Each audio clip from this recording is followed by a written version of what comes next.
Muy bien, hijos. Entonces, hoy día vamos a trabajar acerca del ecosistema, ¿ya? ¿Qué es el ecosistema? Puedes ver acá, es la unidad biológica funcional. Y para que yo pueda decir, hijos, de que existe un ecosistema, tiene que darse la interacción de dos compuestos. ¿Cuáles vienen a ser el biotopo y la biocenosis? Es decir, de ambos factores, ¿ya?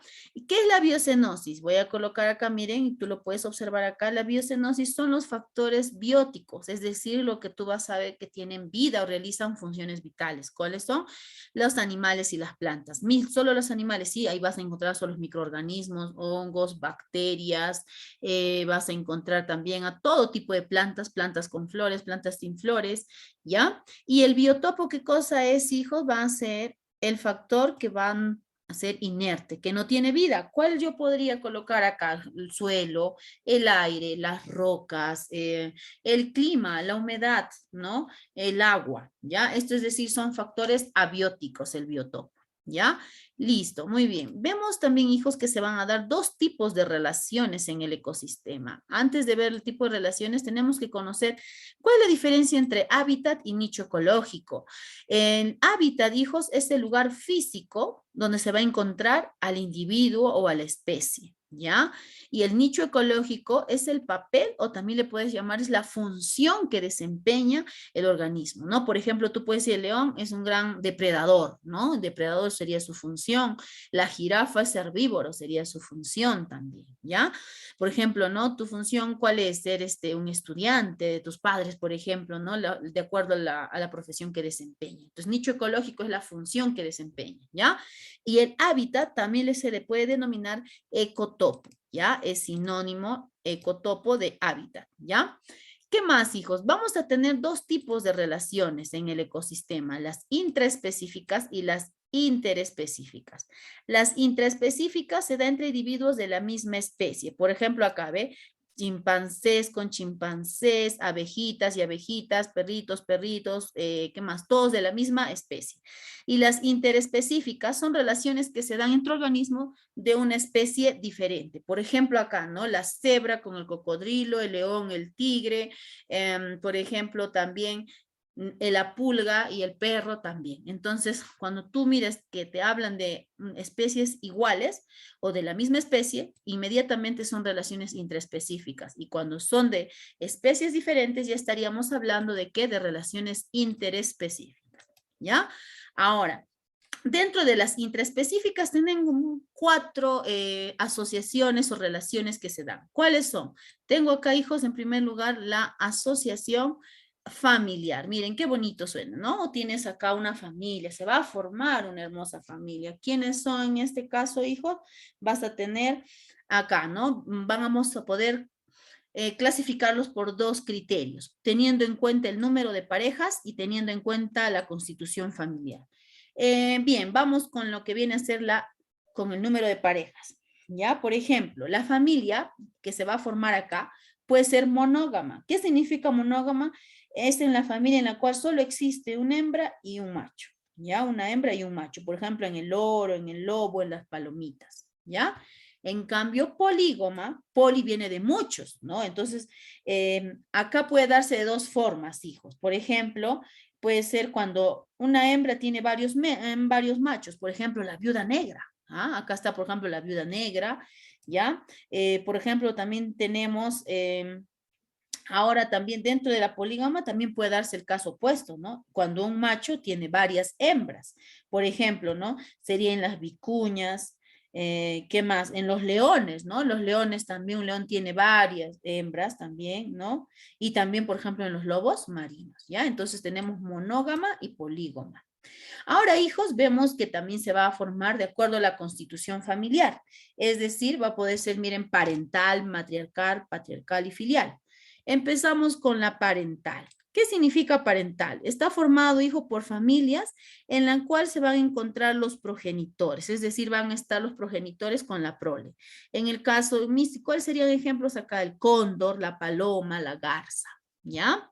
Ahora acá tenemos a matriarcal. Matriarcal, hijos, su mismo nombre dice, ¿ve? Matriarcal, viene de la palabra mamá, porque acá el macho va a abandonar a la familia, va a dejar a la hembra sola con la prole, ¿no?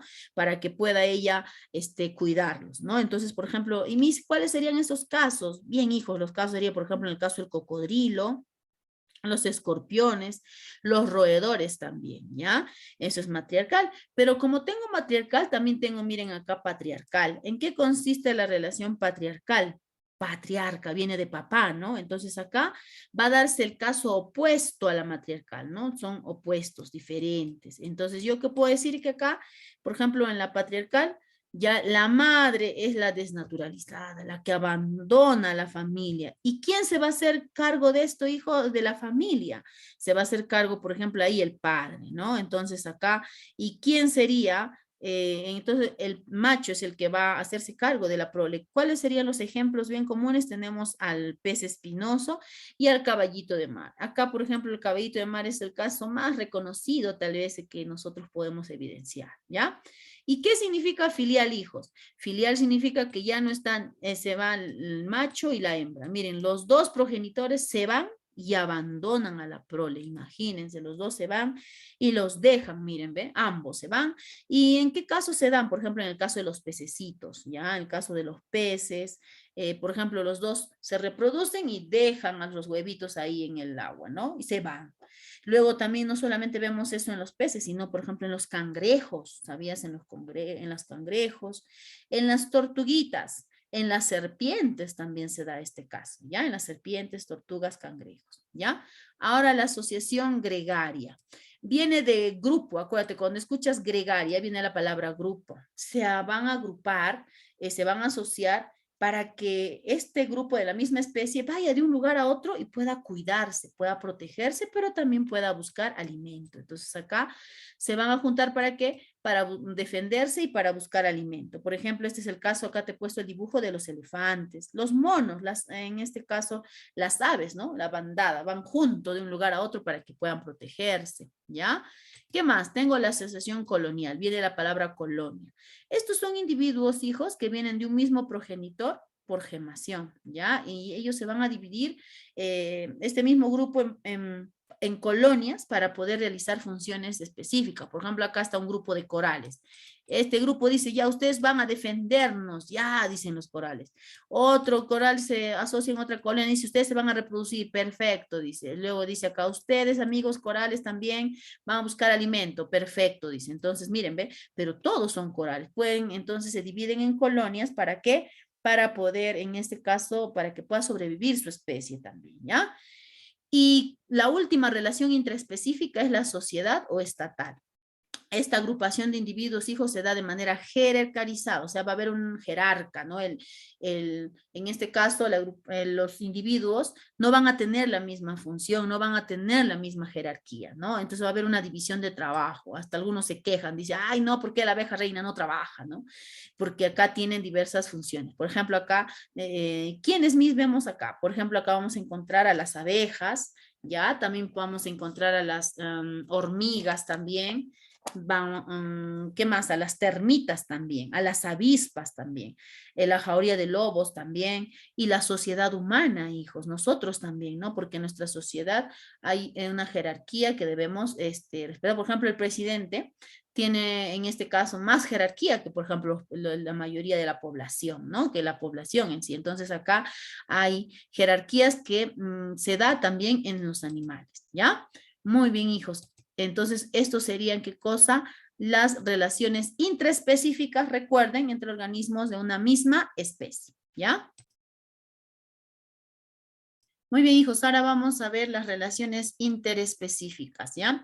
Recordemos que las relaciones interespecíficas se dan entre organismos de diferente especie, ¿ya? Tenemos dos tipos de simbiosis, ¿ya? Y de catabiosis o antagonismo, que son relaciones negativas, ¿ya? En cambio, las simbiosis son relaciones positivas que se van a dar entre las diversas especies, ¿ya? Entonces vamos a empezar con la simbiosis. ¿En qué consiste esta simbiosis? Vamos a ver que hay tipos incluso de simbiosis, ¿ya? Por ejemplo, tenemos la simbiosis, que recuerden que son interacciones positivas, tenemos que puede ser recíproca y no recíproca. Dentro de la recíproca vamos a tener a la protocooperación. ¿Qué significa que es facultativa. Y a la vez, ¿qué entiendo yo, hijos, por facultativa? Significa de que no es obligado, es decir, que si deseas, se puede unir a este organismo y no va a ser obligado, ¿no? Entonces, por ejemplo, ¿a quién tenemos acá? Acá, mira, por ejemplo, a la mariposa y la flor, ¿ya? También puedo tener acá a la abeja y a la flor, al guardacaballo y al caballo también, al cangrejito ermitaño y a la anémona. Es decir, por ejemplo, el cangrejito ermitaño que trata de protegerse, ¿no? Con la anémona, los dos se ayudan, entonces cuando desean, se juntan para apoyarse y si no, se separan, ¿no? Pero en cambio, en el mutualismo va a generarse una relación básicamente obligada, ¿no? Por ejemplo, en los líquenes. ¿Qué ocurre, Missy? ¿Por qué tiene que ser obligada? ¿Por qué? Porque el líquen, hijo, líquenes, acá vamos a poner, los líquenes van a formarse cuando se une un hongo más una alga, un hongo más una anguita, una alga. ¿Ya? Entonces acá, ¿qué ocurre cuando las algas se unen más el honguito? Recién van a existir, ¿qué cosa? Los líquenes. Por eso que sí o sí, si tú separas al alga del hongo, ya no va a existir el líquen. Entonces, tiene que sí o sí estar juntos, ¿no? Por ejemplo, también en las bacterias y las leguminosas, también yo puedo tener como ejemplo acá a los rumiantes y a las bacterias digestivas. Sí o sí, estas bacterias digestivas tienen que estar en rumiante porque si no, no podría poder desarrollarse la digestión. ¿Ya? Ahora tengo las no recíprocas, las cuales pueden ser el comensalismo y el inquilinismo. Por ejemplo, en el comensalismo, hijo, se da una relación de alimento. Por ejemplo, tú tienes vas a tu casita, es tu hora de almorzar, entonces tú eres el que cosa el comensal. Entonces, igual acá, ¿no? Entonces se va a dar una relación de alimento donde una especie se va a beneficiar, ¿no? Pero la otra no va a ser perjudicada. Entonces yo puedo decir que acá una va a ser beneficiada y a la otra le puedo poner una relación así cero, ¿no? ¿Por qué? Porque no va a ser perjudicada la otra especie. ¿Cómo así, mis? Por ejemplo, acá tengo al pez rémora y al tiburón. ¿Quién sería el que tiene más? ¿Quién es el positivo? Miren, acá está, sería el pez rémora. Y el neutro sería, ¿qué cosa? El tiburón, ¿no? Por ejemplo, él no se beneficia ni se perjudica si es que el pez rémora va a comer los alimentos que él bote como restos de comida, ¿no? Restos de peces que ha consumido pues el tiburón, ¿no? ¿Qué más? Tenemos ahora el inquilinismo. Ya, pero dentro del comensalismo también tenemos, no nos olvidemos, al cocodrilo y al ave mondadiente, ¿no? Donde el cocodrilo sería el que también, ¿no? El que tendría que ser neutro porque no se beneficia ni perjudica, pero el avecita mondadiente sí, ¿no? Porque él va a consumir el alimentito, el resto de carne que está entre los dientes del cocodrilo, por ejemplo, ¿ya? Tengo ahora el inquilinismo. Acá se da una relación de protección y cobijo, ¿no? ¿Qué va a ocurrir? Una especie se va a beneficiar y la otra no se va a perjudicar ni tampoco beneficiar. Por eso le voy a poner acá positivo y acá neutro. Es decir, no se va a dar un perjuicio, ¿no? A la otra especie. Por ejemplo, acá tenemos el inquilinismo a la ardilla. Miren, ve, la ardilla es el inquilino del árbol, pero el árbol no está siendo perjudicado. La ardillita solo se hospeda y es el inquilino, pero no le perjudica, no hace que malograr al árbol, no le genera un daño. No solamente esto, por ejemplo, acá tenemos a las orquídeas y a los árboles también, al pez aguja, y a la cloaca del pepino de mar también, ¿ya? Entonces, acá también aquí tenemos hijos, por ejemplo, al cangrejito ermitaño también y las conchas de los moluscos también, ¿no? Que el cangrejito se va a tratar, como este es un cangrejito que no tiene, por ejemplo, esa conchita o ese exoesqueleto, entonces él trata para protegerse de irse a las conchas de los moluscos, ¿no? Para protegerse, ahí se pone como un inquilino, ¿ya? Muy bien. Continuamos ahora con las relaciones. Acuérdense que estas eran positivas, ¿no? Pues bien, ahora vamos a culminar con las relaciones, en este caso negativas, ¿ya? Porque estas son relaciones, hijos, de catabiosis o también denominado antagonismo. Entonces yo le voy a colocar acá el signo negativo, ¿no? Negativo. Antagonismo. ¿Ya? Entonces vemos acá, un ratito voy a poner antagonismo acá, menos. ¿No? Una relación negativa entre las especies. Bueno, no específicamente negativas, pero siempre va a ser perjudicada. Vamos a ver, ¿cuáles son? Tenemos el amensalismo, ¿ya? La primera viene a ser el amensalismo. ¿Qué es el amensalismo, hijos?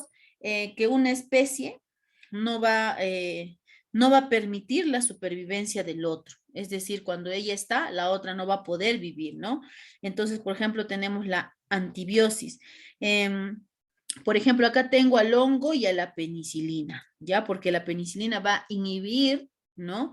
Que en este caso puedan crecer más bacterias o puedan desarrollarse o puedan proliferar más bacterias. Entonces acá se va a dar, por ejemplo, en el amensalismo, siempre una especie va a ser perjudicada, o sea, una de ellas, y la otra no, la otra ni va a ser beneficiada ni perjudicada, ¿ya?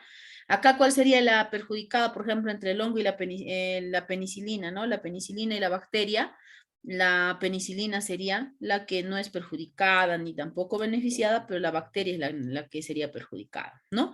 En en la aleopatía, ¿en qué consiste? Esto se da en las plantas superiores. Por ejemplo, acá, entre el eucalipto y la papa, ¿no? Por ejemplo, el eucalipto, hijos, no va a dejar, es imposible que tú mires sembrar, ¿no? Por ejemplo, eucalipto y ahí mismo la papa, no, porque el eucalipto con estas raíces tan fuertes incluso va a inhibir, no va a permitir que puedan crecer o desarrollarse ahí la papita, por ejemplo, ¿ya? Eso es la aleopatía, ¿ya? Ahora tenemos el parasitismo. En el parasitismo, hijos, se va a dar una relación de que uno sea beneficiado y el otro organismo es, en este caso, perjudicado. Por ejemplo, el que es beneficiado acá sería, mira, ve la pulga, pero el que es perjudicado, ¿quién sería acá? El animalito, ¿no? El perrito, el gatito, ¿ves? Estarían ahí perjudicados. Tenemos dos tipos de parasitismo, el ectoparasitismo y el endoparasitismo.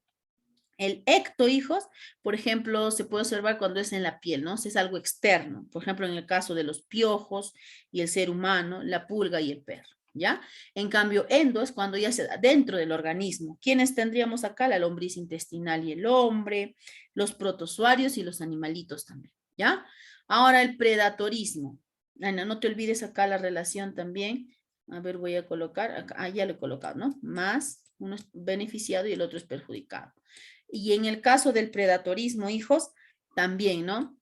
Uno es beneficiado y el otro es perjudicado. Tenemos tres tipos de predatorismo. ¿Qué es predatorismo en primer lugar? Cuando una especie va a matar a otra, ¿no? Es decir, ahí va a haber un predador y el otro va a ser la presa, ¿no? ¿Para qué? Para que pueda alimentarse esta especie. Por ejemplo, tenemos tres tipos de predación también.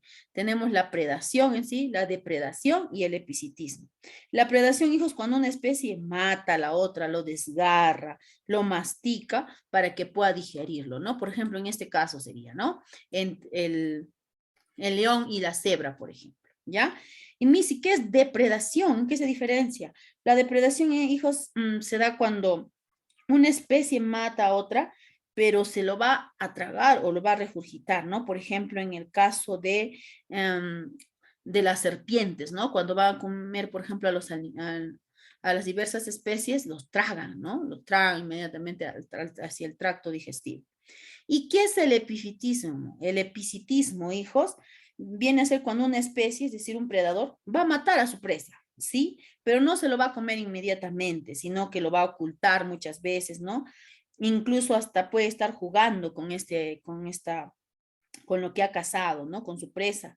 Y juguetea con ella, juguetea, incluso hasta lo puede abandonar, ¿no? En el caso, por ejemplo, has visto de los gatitos y los ratones, ¿no? El gato cuando mata al ratón juguetea, incluso lo esconde, ¿no? Ahí está. Y ese es el epicitismo, es la diferencia, ¿ya? ¿Y qué es la competencia, hijos? La competencia es cuando dos especies compiten por un mismo objetivo, ¿no? Por ejemplo, acá tenemos, ¿no? A los leones y a los tigres que compiten, por ejemplo, por dominar un espacio, a los zorros y a los lobos, a las águilas y a los halcones. ¿Ve cómo se puede observar acá? Acá también sería una relación, ambos negativas, porque ambos al competir, de cierta manera van a ser perjudicados, ¿no? Entonces, ambos van a tener que competir para lograr su objetivo. ¿Ya? Muy bien, como hemos visto, hijos, en el ecosistema se dan relaciones muy interesantes entre los diversos animalitos. Gracias, muy bien.